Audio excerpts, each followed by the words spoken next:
Alam mo bang may mga katangiang hindi halata pero sobrang lakas ng hatak sa babae?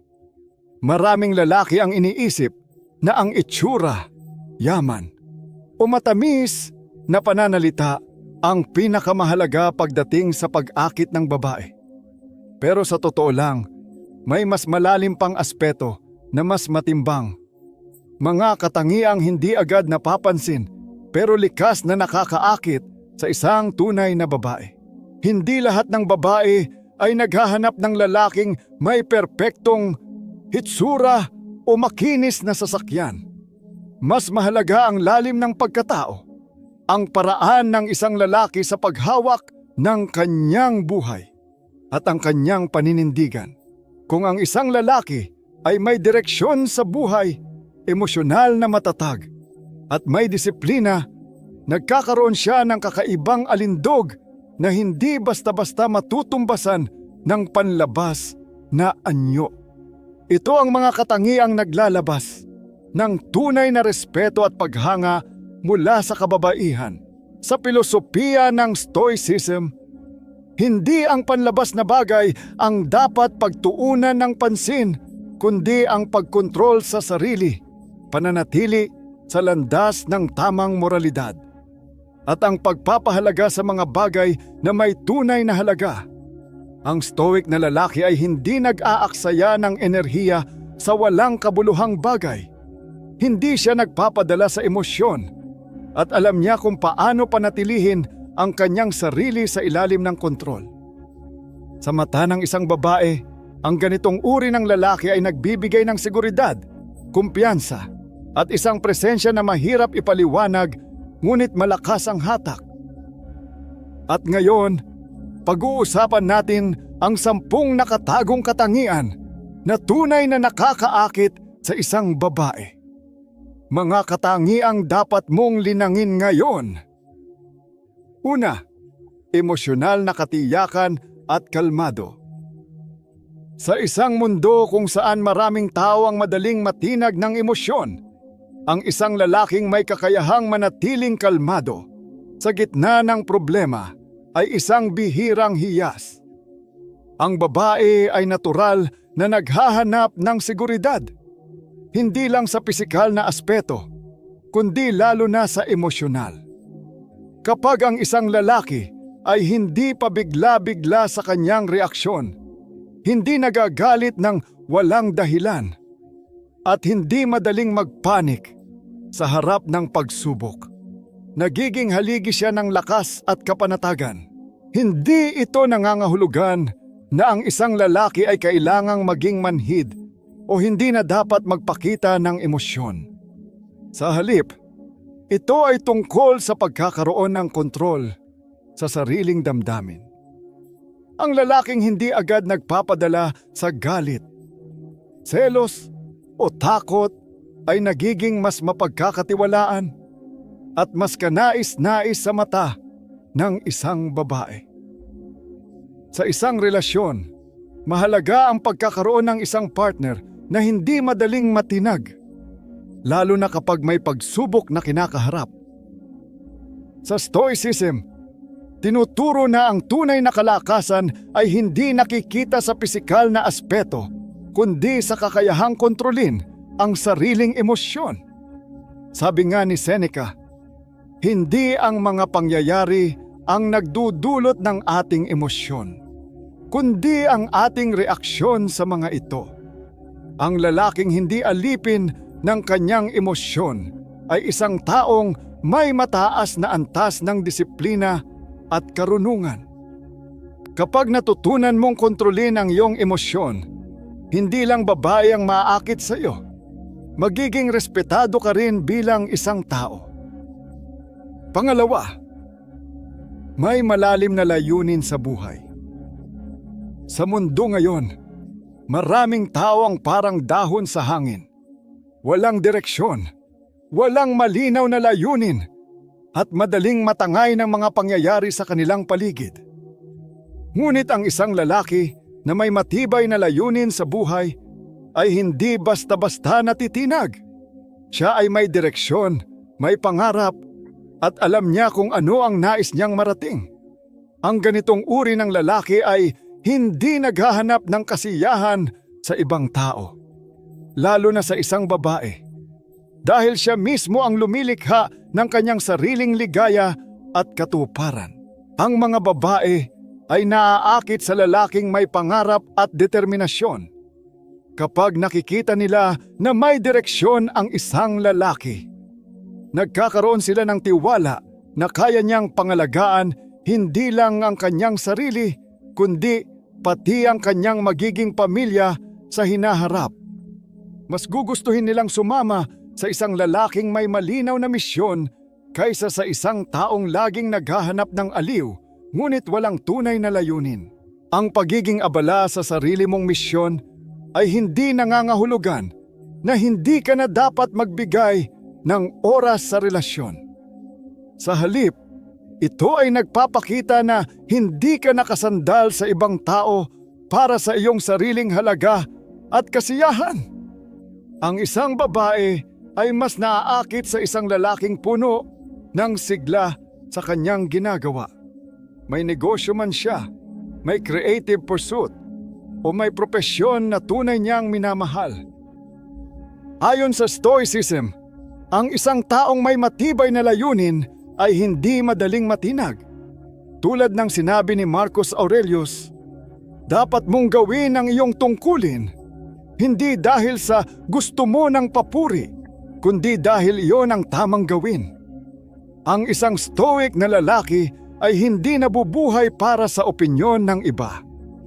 May sarili siyang layunin at anuman ang sabihin ng mundo, hindi siya nag-aalinlangan sa kanyang landas. Kung nais mong maging isang lalaking may mataas na halaga sa mata ng kababaihan, hanapin mo muna ang iyong layunin sa buhay. Dahil kapag meron ka nito, ang respeto at paghanga ng ibang tao ay kusa ng susunod. Pangatlo, pagpapahalaga sa sarili ng hindi nagmamayabang. Isa sa mga pinaka-kaakit-akit na katangian ng isang lalaki ay ang kanyang kumpiyansa, pero hindi yung mayabang o sobrang bilib sa sarili. Ang tunay na kumpiyansa ay tahimik. Hindi ito kailangang isigaw sa mundo o ipagyabang sa social media. Ang lalaking may pagpapahalaga sa sarili ay alam ang kanyang halaga, kahit hindi siya pinapalakpakan ng iba. Ang mga babae ay mabilis na nakakaramdam kung ang isang lalaki ay desperado sa atensyon. Ang madalas na pagyayabang, pagpapakita ng kayamanan, o paghahanap ng validation mula sa iba ay hindi tunay na kumpiyansa. Ito ay tanda ng kawalan ng tiwala sa sarili. Sa halip, ang lalaki na hindi nangangailangan ng labis na papuri, pero may tiwala sa kanyang kakayahan at prinsipyo, ay nagiging natural na kaakit-akit. Ang ganitong uri ng lalaki ay hindi takot mapag-isa, hindi nangangailangan ng approval sa bawat galaw niya, at hindi nagpapadala sa opinyon ng iba. Siya ay kalmado, grounded, at may sense of self-respect. Ang kumpiyansa niya ay nagmumula sa loob, hindi sa panlabas na bagay tulad ng pera, trabaho, o relasyon. Ayon sa Stoicism, kapag alam mo ang iyong halaga, hindi mo kailangang ipangalandakan ito. Ang tunay na halaga ng isang tao ay hindi nasusukat sa kung paano siya tingnan ng iba, kundi sa kung paano siya mamuhay ng may dangal at prinsipyo. Tulad ng sinabi ni Epictetus, huwag mong hayaan ang ibang tao ang magdikta ng iyong halaga. Ang sarili mong paninindigan ang tunay na sukatan ng iyong pagkatao. Kapag natutunan mong pahalagahan ang sarili mo nang hindi naghahanap ng atensyon, mas lalo kang magiging kaakit-akit hindi lang sa babae kundi sa kahit sinong tao. Dahil ang respeto at paghanga ay hindi hinihingi, ito ay kusang ibinibigay sa mga taong may tunay na halaga. Pang-apat, tahimik pero malalim na pag-iisip. Sa mundo ngayon, na punong-puno ng ingay. Mula sa social media hanggang sa pang-araw-araw na usapan, bihira ang lalaking marunong manahimik at makinig. Maraming tao ang gustong magpahayag ng kanilang opinyon, pero kakaunti lang ang may kakayahang magsalita ng may lalim at tunay na karunungan. Ang lalaking tahimik pero malalim mag-isip ay may kakaibang aura ng misteryo at respeto. Hindi siya nagsasalita para lang may masabi. Hindi rin siya naghahabol ng atensyon sa pamamagitan ng madaldal na kwento o walang saysay na opinyon. Ngunit kapag nagsalita siya, may bigat ang kanyang sinasabi. Dahil pinag-isipan niya ito ng mabuti. Ang ganitong lalaki ay hindi nangangailangan ng validation mula sa iba. Marunong siyang makinig, umunawa at magbigay ng payo kung kinakailangan. Dahil dito, mas nagiging kaakit-akit siya sa mga babae. Ang mga babae ay naaakit sa isang lalaking may lalim. Yung hindi lang puro papogi o palabiro, kundi may tunay na karunungan na makakatulong sa kanilang pag-unlad bilang tao. Sabi ng mga Stoic, ang tunay na katalinuhan ay nasa kakayahang makinig bago magsalita. Ayon kay Zeno, ang tagapagtatag ng Stoicism, kaya tayo may dalawang tenga at isang bibig ay upang mas maraming pakinggan kaysa sa ating sinasabi. Ang lalaking marunong makinig at nag-iisip bago magsalita ay nagkakaroon ng respeto at paghanga mula sa iba. Kapag natutunan mong kontrolin ang iyong pananalita, piliin lamang ang mahalagang sasabihin at magbigay ng wisdom sa tamang oras, mas magiging kaakit-akit ka. Hindi lang sa kababaihan, kundi sa lahat ng tao sa paligid mo. Panglima, kakayahang maging mapagpasensya at huwag madaling mag-react. Sa mundo ngayon na puno ng stress at mabilisang reaksyon, ang isang lalaking may kakayahang maghintay, mag-isip ng maigi, at hindi basta-basta nagagalit ay isang bihirang hiyas. Karamihan sa mga tao ay agad na nagre-react sa kahit maliliit na bagay. Mapatraffic sa daan, negatibong komento sa social media o hindi magandang sitwasyon sa trabaho. Ngunit ang lalaking mapagpasensya at may kontrol sa kanyang reaksyon ay nagkakaroon ng respeto mula sa iba, lalo na mula sa mga babae. Ang pagiging composed sa harap ng anumang pagsubok ay nagpapakita ng maturity at inner strength. Ang isang babae ay mas komportable sa isang lalaking hindi pabigla-bigla sa desisyon, hindi madaling mabuyo ng galit at hindi nagpapadala sa emosyon. Ang pagiging mapagpasensya ay hindi nangangahulugan ng kahinaan. Sa halip, ito ay isang tanda ng mataas na disiplina at pag-unawa sa mga bagay na hindi dapat madaliin. Sa isang relasyon, ang pasensyosong lalaki ay mas madaling lapitan at kausap. Hindi siya nagdedesisyon ng dala ng bugso ng damdamin. Kapag may hindi pagkakaunawaan, mas inuuna niya ang pag-intindi kaysa ang pagsigaw o pagbibigay ng matatalas na salita. Ang ganitong klaseng lalaki ay nagbibigay ng kapanatagan sa isang babae dahil alam niyang hindi siya kailangang matakot sa emosyonal na pagsabog sa kahit anong oras. Sabi ng mga Stoic, ang taong marunong maghintay ay laging nasa tamang oras. Si Seneca, isang tanyag na Stoic philosopher, ay nagturo na ang pagiging padalos-dalos ay isang ugali ng mahihina. Ang tunay na matibay ay ang taong may kakayahang maghintay, suriin ang sitwasyon at kumilos lamang kung kinakailangan. Kapag natutunan mong maging mapagpasensya at hindi madaling mag-react, hindi lang babae ang mas maengganyo sa iyo. Magkakaroon ka rin ng mas matibay na relasyon, mas matinong pagdedesisyon sa buhay, at mas mataas na respeto mula sa iba. Pang-anim, hindi takot sa pagiging vulnerable pero hindi rin mahina. Maraming lalaki ang iniisip na ang pagpapakita ng damdamin ay tanda ng kahinaan. Kaya naman, maraming lalaki ang pinipiling itago ang kanilang emosyon.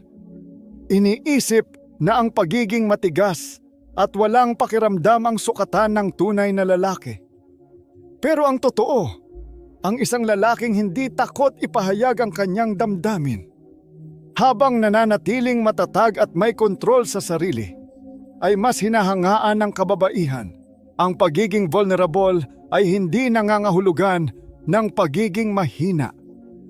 Sa halip, ito ay isang tanda ng tiwala at tunay na kumpiyansa sa sarili. Kapag ang isang lalaki ay kayang aminin ang kanyang takot, pagkakamali, o saloobin ng hindi nawawala ang kanyang dignidad at paninindigan, mas nagiging tunay siya sa mata ng iba. Hindi siya nagtatago sa peking tapang o ego, kundi nagpapakita ng totoong damdamin ng may maturity at wisdom. Sa isang relasyon, gusto ng mga babae ang lalaking bukas sa komunikasyon. Mas gusto nila ang lalaking kayang ipahayag ang kanyang iniisip at nararamdaman kaysa sa isang taong tahimik pero bigla na lang sasabog dahil hindi niya naproseso ang kanyang emosyon ng maayos. Pero ang susi rito ay balanse. Hindi mo kailangang ilabas ang lahat ng nararamdaman mo sa bawat pagkakataon, kundi piliin ang tamang oras at paraan upang maipahayag ito ng may lalim at respeto. Sabi ng mga Stoic, ang tunay na tapang ay hindi pagtatago ng emosyon, kundi ang paghawak nito ng may kontrol. Ayon kay Marcus Aurelius, ang isang malakas na tao ay hindi nangangahulugang walang nararamdamang sakit o takot, kundi may kakayahang pangasiwaan ito nang hindi nadadala ng kanyang emosyon. Kapag natutunan mong maging bukas sa iyong damdamin nang hindi nawawala ng kontrol, mas nagiging totoo at maaasahan ka sa mata ng kababaihan. Hindi ka mahina, kundi isang taong may lalim at integridad. At ito ang tunay na katangian ng isang lalaki na dapat hangaan. Pampito, may malakas na moralidad at integridad. Sa mundo ngayon, na puno ng panandaliang kasiyahan at madaling tukso, ang isang lalaking may matibay na moralidad at integridad ay nagiging pambihira. Ang pagiging tapat sa iyong mga prinsipyo, anuman ang sitwasyon, ay hindi lamang nagpapakita ng lakas ng loob, kundi nagpapahayag din ng tunay na halaga ng iyong pagkatao. Ang mga babae ay hindi lamang naghahanap ng lalaking matalino o may itsura. Mas mahalaga sa kanila ang isang lalaking maaasahan, may paninindigan, at hindi madaling mahulog sa tukso. Ang lalaking hindi nagpapadala sa peer pressure, hindi madaling maimpluwensyahan ng maling gawain, at kayang manindigan sa kung ano ang tama ay isang lalaking may tunay na halaga. Isang halimbawa nito ay ang pagiging tapat, hindi lang sa relasyon, kundi sa lahat ng aspeto ng buhay. Ang taong may integridad ay hindi nangangako ng hindi niya kayang tuparin. Hindi siya naglalaro ng damdamin ng iba at hindi siya gumagawa ng bagay na labag sa kanyang moralidad kahit walang nakatingin. Ang ganitong katangian ay nagdadala ng respeto mula sa iba, lalo na sa mga kababaihan. Sabi ng mga Stoic, ang karakter ng tao ay nasusukat sa kanyang paninindigan. Ayon kay Epictetus, ang tunay na kagandahan ng isang tao ay hindi nakikita sa panlabas na anyo, kundi sa kanyang pagkilos at prinsipyo sa buhay. Ang isang lalaking may integridad ay hindi kailangang ipagyabang ang kanyang mabuting asal. Makikita ito sa kanyang kilos, desisyon, at sa paraan niya ng pakikitungo sa iba. Kapag natutunan mong manindigan sa iyong paniniwala at ipakita ang iyong tunay na pagkatao ng walang takot, mas magiging kaakit-akit ka sa mga kababaihan at mas mararamdaman mo rin ang tunay na respeto mula sa mundo. Pangwalo, kakayahang mamuno ng walang yabang. Ang tunay na leader ay hindi kailangang maging maingay, mapagmataas o nangingibabaw sa iba gamit ang takot at pagmamando. Ang isang lalaking may natural na leadership ay hindi kailangang ipagsigawan na siya ang dapat sundin. Dahil kusa siyang nirerespeto ng iba batay sa kanyang kilos, paninindigan at kakayahang pangalagaan ang kanyang sarili at ang kanyang mga responsibilidad. Ang ganitong uri ng lalaki ay hindi pinamumunuan ng kanyang ego. Hindi niya kailangang ipagyabang ang kanyang kakayahan, posisyon o kayamanan upang makuha ang respeto ng iba. Sa halip, ang kanyang pagiging composed, matalino sa desisyon at patas sa pakikitungo sa mga tao ang siyang nagdadala sa kanya ng likas na awtoridad. Ang mga babae ay naaakit sa isang lalaking may kakayahang mamuno, hindi dahil sa yabang, kundi dahil sa tunay na kakayahan niyang ipakita ang direksyon sa buhay at sa relasyon. Ang isang tunay na leader ay hindi nagpapataw ng kontrol sa iba. Sa halip, siya ang nagbibigay ng inspirasyon para ang iba ay maging mas mahusay. Hindi siya nangingibabaw sa pamamagitan ng pananakot o pang-aapi, kundi sa pamamagitan ng kanyang sariling halimbawa. Sa isang relasyon, ang ganitong lalaki ay kayang gabayan ang kanyang kapareha ng may respeto at pagmamahal, hindi sa pamamagitan ng pagiging dominante o controlling. Sabi ng mga Stoic, ang tunay na pinuno ay hindi kailangang sumigaw para sundin.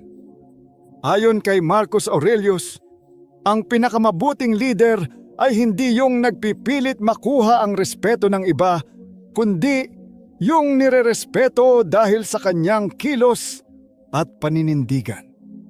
Ang tunay na Stoic na lalaki ay may disiplina, may direksyon, at kayang gabayan ng iba ng walang yabang at pagmamalaki.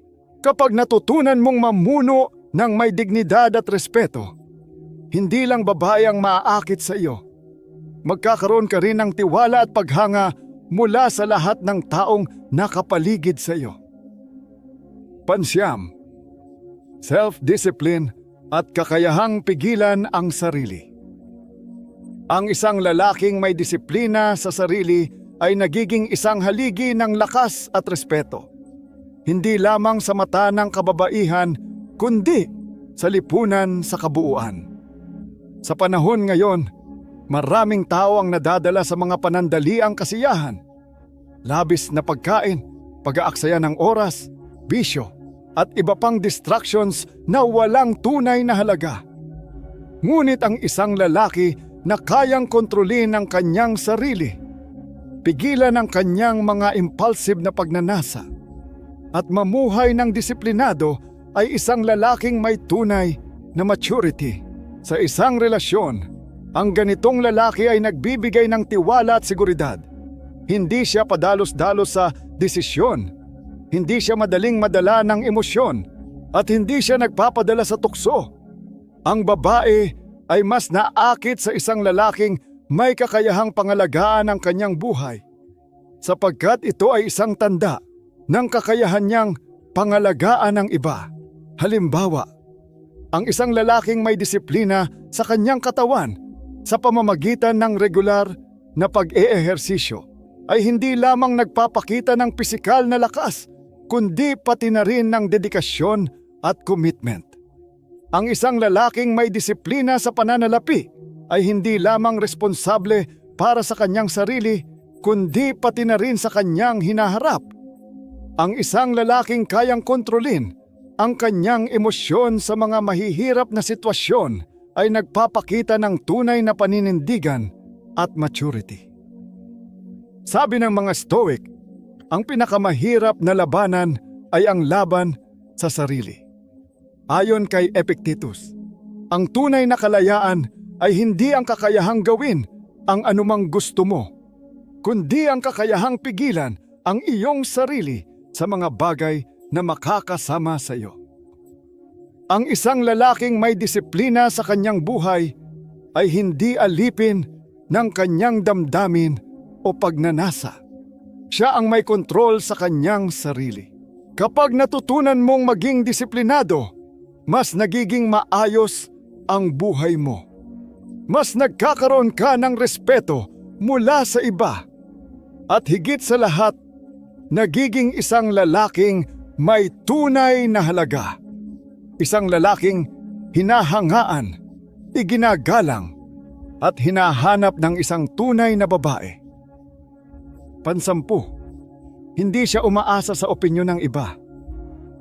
Sa panahon ngayon, maraming tao ang nabubuhay batay sa kung ano ang sasabihin ng iba. Maraming lalaki ang gumagawa ng desisyon hindi dahil ito ang gusto nila, kundi dahil takot silang husgahan. Ngunit ang isang tunay na lalaking may halaga ay hindi umaasa sa opinyon ng iba. Hindi siya nadidiktahan ng mundo, bagkus siya mismo ang lumilikha ng kanyang sariling daan. Ang ganitong uri ng lalaki ay hindi nangangailangan ng pag-apruba upang gawin ang alam niyang tama. Hindi siya nagpapaapekto sa social media. Hindi siya gumagawa ng mga bagay para lang magpasikat at hindi niya binabago ang kanyang sarili para lang magustuhan ng iba. Siya ay may matibay na paninindigan at tiwala sa sarili. Ang ganitong klaseng kumpiyansa ay likas na nakakaakit sa kababaihan dahil ito ay tanda ng maturity at inner strength. Sa isang relasyon, gusto ng isang babae ang lalaking may sariling isip. Hindi yung pabago-bago ng desisyon depende sa kung ano ang sinasabi ng ibang tao. Ang isang lalaking alam kung ano ang gusto niya sa buhay at hindi natitinag ng kritisismo ay nagiging natural na pinuno. Isang taong may direksyon, may layunin at may integridad. Sabi ng mga Stoic, ang tunay na kalayaan ay ang hindi pagiging alipin ng opinyon ng iba. Ayon kay Marcus Aurelius, ang isang matalinong tao ay hindi aasa sa papuri o pagsang-ayon ng iba, sapagkat alam niya na ang kanyang tunay na halaga ay hindi nakasalalay sa panlabas na validation. Kapag natutunan mong maging malaya sa iniisip ng iba at sundin ang sarili mong prinsipyo, hindi lamang babae ang maaakit sa iyo, mas magiging buo ka bilang isang tao. Dahil sa dulo, ang buhay ay hindi tungkol sa kung paano ka hinuhusgahan ng iba, kundi kung paano mo ito isinasabuhay ng may dangal, tapang, at tunay na layunin. Ang tunay na pagiging kaakit-akit sa isang babae ay hindi lang nakikita sa panlabas na anyo, kundi higit sa lahat sa panloob na karakter ng isang lalaki. Ang itsura ay maaaring magdala ng pansamantalang atensyon, pero ang ugali, disiplina at paninindigan ang nagdadala ng tunay na respeto at paghanga.